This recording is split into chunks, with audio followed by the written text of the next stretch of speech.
మన జీవితంలో మంచి స్నేహితులు చాలా ముఖ్యమైనవారు. నిజమైన స్నేహం అంటే ఏమిటో చెబుతూ ఒక అద్భుతమైన కథ వినుదాం. ఒకప్పుడు కృష్ణుడు, సుదాముడు అనే ఇద్దరు చిన్నపిల్లలు ఒకే గురుకులంలో చదివేవారు.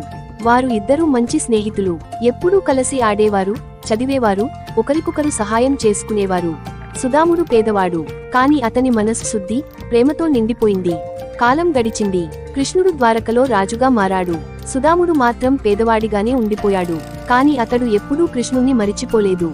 సుదాముని కుటుంబం ఆకలితో బాధపడుతోంది. అతని భార్య అన్నది, "నువ్వు నీ స్నేహితుడు కృష్ణుడిని కలవు. ఆయనను చూసి రావడంకే సరిపోతుంది. మన కష్టాలు తొలగిపోతాయి" అని.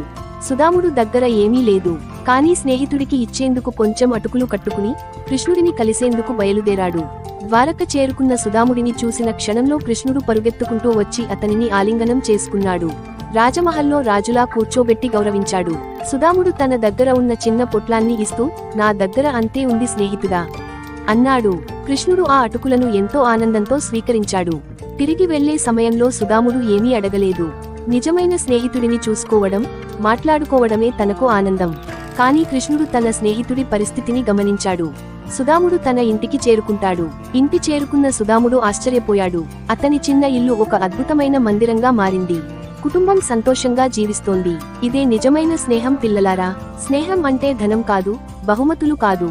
నిజమైన స్నేహం అంటే ప్రేమ, విశ్వాసం, ఒకరికొకరు తోడుగా ఉండటం. కృష్ణుడు, సుదాముడు చూపినట్టు మనం కూడా మన స్నేహితులను ప్రేమతో గౌరవించాలి. స్నేహం మన జీవితంలో అమూల్యమైన సంపద.